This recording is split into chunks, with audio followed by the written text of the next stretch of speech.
मायावती का हाथी आखिर किधर जाना चाहता है, मायावती कंफ्यूज हैं। सवाल ये उठ रहा है कि भाई सरकार पर वो नरम है, विपक्ष पे गरम है, इसके पीछे की रणनीति क्या है? मायावती ने जिस तरीके से, आपको याद होगा जब राज्यसभा से उन्होंने अपना इस्तीफा दिया था, एक बड़ी बात कही थी, इसके बाद उन्होंने इस्तीफा दे दिया था, लेकिन आज वो तेवर नरम क्यों है, इसी पर हम चर्चा करेंगे। हमारे साथ कई खास मेहमान जुड़ रहे हैं, हम उनका परिचय आपसे करवा दें। हमारे साथ नोएडा स्टूडियो से हमारे साथ जुड़ गए हैं मनोज पंडित जी, बीजेपी के प्रवक्ता, आपका बहुत बहुत स्वागत है। के पांडे जी, कांग्रेस के प्रवक्ता, आपका बहुत बहुत स्वागत है। और हमारे साथ गंगाराम अंबेडकर जी हैं, ये बहुजन चिंतक है, आपका बहुत बहुत स्वागत है। बाकी मेहमान हमारे साथ जुड़ेंगे। तो सबसे पहले गंगाराम अंबेडकर जी, आप ही के पास आएंगे। कांशीराम और जो मायावती की जो राजनीति है, मायावती ने दलितों की आवाज को उठाया, कहीं न कहीं वो दलितों की मसीहा बनी और सत्ता तक आई, लेकिन अब उनकी राजनीति पे सवाल उठ रहे हैं। विपक्ष ये सवाल कर रहा है कि क्या ऐसी आपकी मजबूरी आ गई है कि आप सरकार पर नरम और विपक्ष पे गरम क्यों हो रही हैं? देखिए, न तो विपक्ष केंद्र में कमजोर है, न विपक्ष उत्तर प्रदेश में कमजोर है। हाँ। जहां तक सवाल उठता है कि भारतीय जनता पार्टी की सरकार स्थापित होने के बाद सरकार पूरी तरह से तानाशाही पर उतारू है। सरकार से सवाल करने वाले जो राजनीतिक दल हैं, हाँ। सरकार से सवाल करने वाले जो सामाजिक संगठन हैं, हाँ। उन पर फालतू एनएसए, गुंडा एक्ट, गैंगस्टर, यानी उनको उनकी व्यक्त की आजादी को भी सरकार छीन रही है। मायावती शांत क्यों है भाई? वो अपराध कानून व्यवस्था के मुद्दे पर, दलितों के मुद्दे पर उन्होंने मुलायम की सरकार गिरा दी। यूपीए में भी उन्होंने आवाज बुलंद की थी, लेकिन अभी उनकी आवाज कुंद क्यों हो गई है? बाकी कांग्रेस लगातार हमलावर है, समाजवादी पार्टी हमलावर है, आम आदमी पार्टी नई पार्टी यूपी वो भी हमलावर है, लेकिन मायावती कहां है? ये केवल बहन जी की पार्टी का सवाल नहीं है। हाँ। ये बिहार में मैं देखता हूं कि बिहार में जो उनका एनडीए का जो सरकार चल रही है, हाँ। एक तरफ तेजस्वी यादव और दूसरी पार्टियों को इकट्ठा नहीं होने दे रही सरकार, दूसरी तरफ ये विखंडित करके उनके अंदर भय का माहौल पैदा कर रही है। तो मायावती को किस चीज का डर है सर? राजनीतिक, मायावती को किस चीज का डर लग रहा है? देखिए, ऐसा है कि सरकारी एजेंसियों का जो बेजा इस्तेमाल किया जा रहा है, जिसके कारण जो राजनीतिक दल है वो इस समय अपना समय काट रहे हैं। अच्छा। समय काट करके अपने को बचाने की मुद्रा में है। ऐसी कंडीशन में एक तरह से लोकतंत्र पूरी तरह से खतरे में है। हाँ। एक तरफ मीडिया के लोग अपनी आवाज नहीं उठा पा रहे हैं, हाँ। सामाजिक संगठन अपनी आवाज नहीं उठा पा रहे हैं, राजनीतिक दल के नेता अपनी आवाज नहीं उठा पा रहे हैं। इससे नहीं, अब तो राजनीतिक दल के जो नेता हैं, सरकार जो राजनीतिक दल के नेता हैं, आपके बगल में के जी भी बैठे हैं, अब तो कांग्रेस और सपा के लोग ही आपके ऊपर सवाल कर रहे हैं कि भाई आप तो मायावती, आपके ऊपर नहीं, माफ कीजिएगा, बसपा के ऊपर आवाज उठा रहे हैं कि बसपा जो दलितों की शुभचिंतक है, जी जी, एक सवाल सुन लीजिए, उनके ऊपर सवाल उठ रहा है। कांग्रेस ये कह रही है कि भाई मायावती तो बीजेपी की एजेंट हो गई है, समाजवादी पार्टी कह रही है कि अब वो रिटायरमेंट के कगार पे पहुंच गई है, उनकी धार कुंद हो गई है। वो बीजेपी पे सवाल उठाने के बजाय विपक्ष पे सवाल उठा रही हैं। ऐसा क्या हो गया? जब विपक्ष हमलावर हो सकता है, सपा सवाल उठा सकती है, आम आदमी पार्टी सवाल उठा सकती है, कांग्रेस सवाल उठा सकती है सरकार पे, तो मायावती आखिर शांत क्यों है?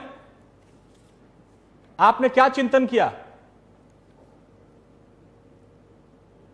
सर? गंगाराम जी, मुझसे?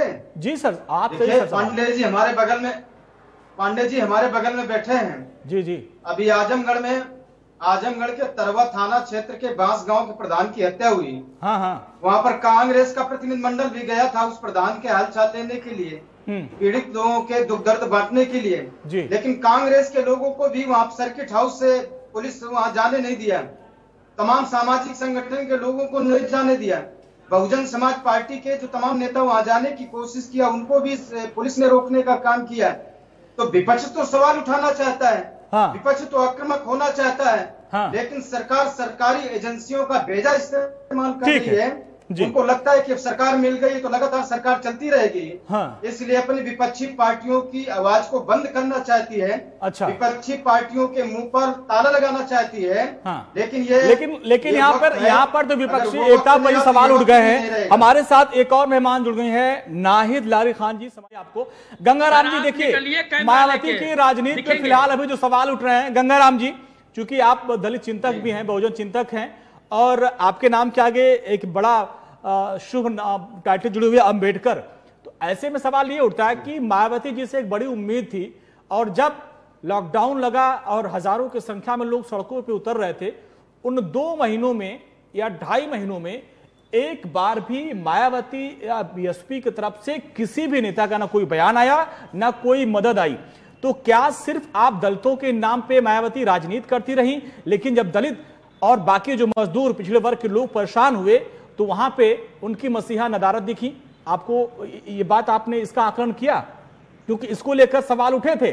मार्च, अप्रैल और मई के मिड तक मायावती की तरफ से, उनकी पार्टी की तरफ से कोई बयान नहीं आया था, ना कोई मदद भेजी गई थी, लोग सड़कों पे थे। देखिए, मैं बहुजन समाज पार्टी का प्रवक्ता नहीं हूं। नहीं, हमने ये नहीं कहा कि प्रवक्ता हैं, आप एक दलित चिंतक हैं। दलित चिंतक होने के नाते आप बताएं कि क्या यहां पर बसपा की चूक रही? लेकिन जहां तक कोरोना काल में अपने माननीय विधायकों, अपने माननीय सांसदों से अगर पैसा दिलाने की शुरुआत किसी ने किया तो बहुजन समाज पार्टी ने किया है। अच्छा। बहन मायावती जी के ही विधायकों ने इस परंपरा को शुरू किया, जिससे पीएम केयर फंड और माननीय मुख्यमंत्री जी केयर फंड पे पैसा भारी पैमाने पर किया। इसकी शुरुआत तो बहुजन समाज पार्टी ने की। 2 महीने तक सड़कों पे लोग चल रहे थे, वहां पर कभी भी बसपा या मायावती नहीं नजर आई। जब पीएम केयर फंड की बात आई तब बहन जी आगे बढ़ी, लेकिन उसके पहले जब सड़कों पे जा रहे थे कहीं भी नहीं नजर आए। ऐसा नहीं है। बहुजन समाज पार्टी के भी कार्यकर्ता और तमाम विधायक सांसद अपने अपने क्षेत्रों पे जो जरूरतमंद लोग थे उनकी मदद कर रहे थे।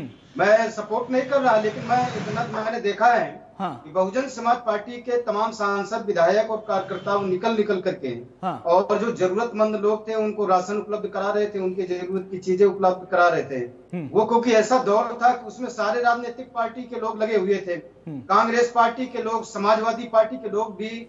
जब लेकिन एक बड़ा दलित वर्ग एक नाराज चल रहा था, एक बड़ा दलित वर्ग नाराज चल रहा था कि मायावती जो दलितों की मसीहा है और दलितों के वोट के नाम पर वो सत्ता के शिखर तक पहुंची थी, लेकिन इस दौरान जो उनकी भागीदारी वो कम दिखी, उससे कई वर्ग नाराज थे। चंद्रशेखर जैसे लोग भी वो नाराज थे। तमाम लोगों ने आगे बढ़कर जो आंदोलन भी किया था, लेकिन उसमें बीएसपी ने तब एंट्री ली जब पीएम केयर फंड की बात आई।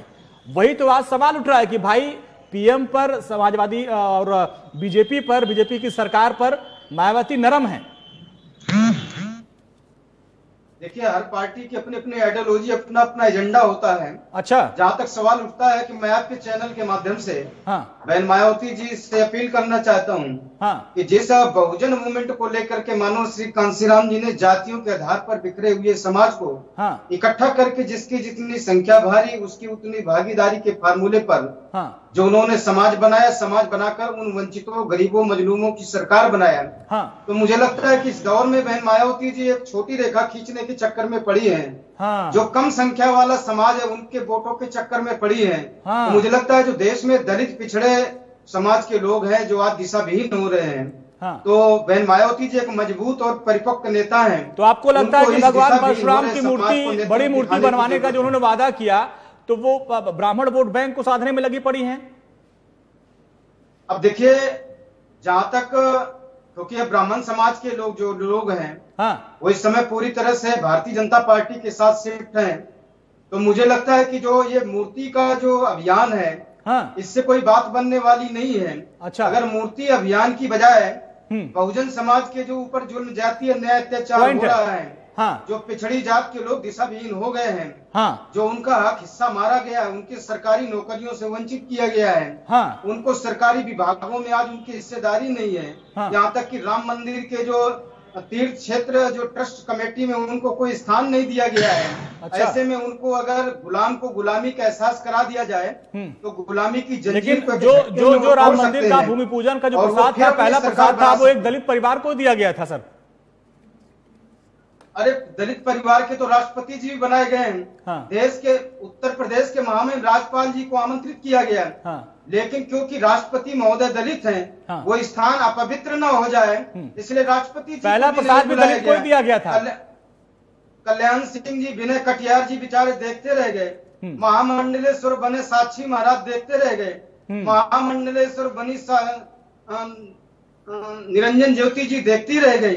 इनको कहीं स्थान नहीं दिया गया क्योंकि शूद्र हैं। शूद्रों से उस पवित्र स्थान को अपवित्र थोड़ी करवानी है। तो मैं कहता हूं कि जो जिन जातियों की उपेक्षा की गई है, उनका सम्मान छीन लिया गया है, उनको अपमानित करने का सिलसिला चल रहा है। अगर बहन जी उनको चुमकारने का काम करें, उनको सम्मान का रास्ता दिखाने का काम करें, तो बहन जी अभी 5वीं बार उत्तर प्रदेश की मुख्यमंत्री ही नहीं, एक बार देश की प्रधानमंत्री भी बन सकती है। मैं आपके चैनल के माध्यम से पूरे दावे कैसे आप उनको मनाएंगे भाई? यही सवाल तो समाजवादी पार्टी, कांग्रेस, तमाम लोग उठा रहे हैं कि मायावती अपने राजनीति के जो उनका एक रास्ता है उससे भटक चुकी हैं। तो कैसे, क्या इसके पीछे कोई उनकी मजबूरी है? मानवर श्री कांसीराम जी का जो फार्मूला था, मुझे लगता है कि युवा होने के नाते श्री अखिलेश यादव जी ने कुछ समझने की कोशिश की है। अच्छा, लेकिन ये फार्मूला तो बहुजन समाज पार्टी का है। इस फार्मूले का चोरी भारतीय जनता पार्टी सरकार ने कर लिया है कि जिसकी जितनी संख्या भारी उसकी उतनी हिस्सेदारी। तो अगर ये बहुजन समाज पार्टी अपने उसी फार्मूले पर वापस आ जाए और ये छोटी रेखा खींचना बंद कर दे, तो देश में एक बार फिर से सरकार हमारी बन सकती है। नहीं, छोटी रेखा क्यों खींच रहे हैं सर? आप अक्सर अवलोकन करते हैं, चिंतन करते हैं, इसके पीछे की वजह आप क्या समझ पा रहे हैं? क्या ऐसी उनकी मजबूरी है? मुझे लगता है कि जो बहन जी के सलाहकार वो गलत दिशा बहन जी को दिखा रहे हैं। उनको लगता है कि जो 2007 में समाजवादी पार्टी के जंगल राज के कारण उत्तर प्रदेश में बहुमत की सरकार बनी थी, उसका क्रेडिट माननीय मिश्रा जी ले गए कि ब्राह्मणों ने सरकार बना दी। तो मुझे लगता है बहन जी उसी गलतफहमी का शिकार हैं। ये जो उत्तर प्रदेश में बहुमत की सरकार बनी थी वो दलित पिछड़े मुसलमानों ने बनाई थी, और इसलिए बनाई थी कि बहन जी एक सुशासन की तरफ उत्तर प्रदेश में कानून का राज स्थापित करेंगी और बेहतर कानून के तहत सरकार को चलाएंगी और जनता को न्याय देने का काम करेंगे, गुंडे माफियाओं से निजात दिलाने का काम करेंगी। इसी उद्देश्य से उत्तर प्रदेश की जनता ने बहन मायावती जी को बहुमत का मुख्यमंत्री बनाया था, और बहन मायावती जी सरकार चलाने में परिपक्व और सक्षम नेता है, गुंडे माफियाओं को ठीक करने में एक मजबूत नेता है। अगर दलितों की आवाज क्यों नहीं बन रही है? तो दलितों की आवाज क्यों नहीं बन रही भाई? तो समाजवादी पार्टी और केके जी आपके बगल में सवाल उठा रहे हैं कि दलितों की आवाज क्यों नहीं बन रही है? आज अजय लल्लू जो है हर जगह जा रहे हैं, अजय लल्लू हर मौके पे जा रहे हैं, पहुंचने की कोशिश कर रहे हैं, गिरफ्तार किया जा रहा है। बसपा की तरफ से मायावती जी कहीं नजर नहीं आ रही है, यही तो सवाल है।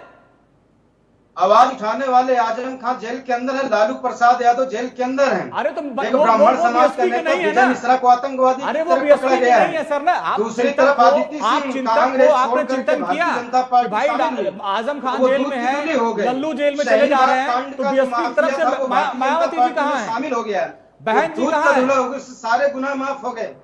ठीक है केके जी देखिए यहाँ पे जो